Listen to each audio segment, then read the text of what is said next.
शिवसेना ठाकरे गटाचे खासदार संजय राऊत यांनी केंद्रीय गृहमंत्री अमित शहा यांच्यावर अत्यंत गंभीर आरोप करत जोरदार हल्लाबोल केलाय। दिल्लीतील विद्यार्थी आंदोलनाच्या पार्श्वभूमीवर बोलताना देशाच्या गृहमंत्र्यांचे हात विद्यार्थ्यांच्या रक्तानं बरबटलेले आहेत।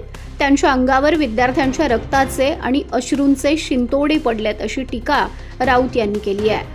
राऊत म्हणाले, जंतर मंतरवरील विद्यार्थी आंदोलनादरम्यान झालेला लाठीचार्ज, अश्रुधूर आणि कथित पॅलेट गनच्या वापरासाठी अमित शहा जबाबदार आहेत। विद्यार्थ्यांवर झालेल्या कारवाईनंतरही गृहमंत्री संसदेत उपस्थित नसल्याचा आरोप करत त्यांनी सरकारवर निशाणा साधला।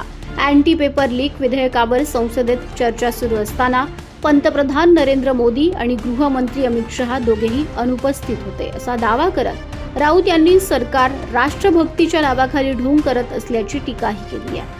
यावेळी त्यांनी लोकमान्य टिळक पुरस्कारावरूनही सरकारवर निशाणा साधला।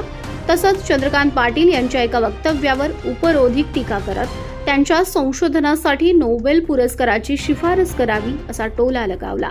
दरम्यान दिल्लीतील विद्यार्थी आंदोलन आणि त्यावरील राजकारणामुळे सत्ताधारी आणि विरोधकांमध्ये आरोप प्रत्यारोप अधिक तीव्र झालेत। या प्रकरणाकडे संपूर्ण देशाचं लक्ष लागलंय। अमित शहांच्या विरोधामध्ये आंदोलनाची परवानगी पोलिसांनी नाकारलेली आहे। ही पुन्हा एकदा एक साम्राज्यशाही आहे। देशाच्या गृहमंत्र्याचे हात विद्यार्थ्यांच्या रक्ताने बरबटलेले आहेत। आता त्यांचे कोणीतरी वंशज आहेत म्हणतात, एक जे शिंदे गटामध्ये आहेत, बरं का, टिळकांचे वंश शिंदे गटात आहेत।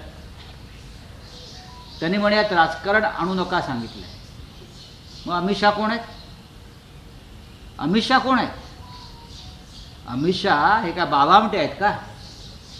काय शिवाजीराव पटवर्धन आहेत? कोण आहेत?